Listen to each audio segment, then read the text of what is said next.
Never give somebody 100%. I don't care if this is your husband of 50 years, okay? Because you cannot control what people do. And when you give somebody 100%, you need the 5 or 10 to dig for a shovel to dig your out of the mess that you're gonna be in when the shit go to left. I'm gonna respond with a question. If you're not giving me 100, then can I supplement it? When you recognize that when you love and you care about somebody, love is not possession nor is ownership. And so I'm gonna tell you ladies in here, a man for you gonna want you to keep the 5 or 10, okay? Because he's gonna want you to be a mother, he's gonna want you to be a wife, he's gonna want you to take care of yourself, he's gonna want you to go to the gym. Because that little 5 or 10% is going to be what's gonna save the relationship, what's gonna make me love you when like ain't enough, okay? You said marriage in terms of not giving 100%, and that's what I don't agree, because as a man, that's exactly what we give.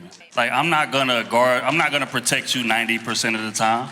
I'm not gonna provide for you 90% of the time, or 95% of the time. You're getting everything I got. Because if I'm giving 100 and you giving 90, then we're gonna have a problem. We're not as equally invested and as equally yoked to the religious people out there as we should be. It's not about equally investing, because as a woman, our job is to incubate, okay? And that's why we need the extra 5 to 10% that don't belong to you, okay? When you are a woman, our purposes in life are 2 very different things, right? Whatever you give me, I double and I multiply. I need that wiggle room, okay, for you to pour into me and for me to double and multiply. That's why you can't give my 100%. And our roles in life are just completely different. You'll be all right off 90, trust me. The reason why I said relationships are not 50-50, they're 100 and hundreds, because I'm a woman who gives myself 100%. So why would I get into a marriage and pour less into something I'm investing in than I'm giving to myself? Marriage is about building.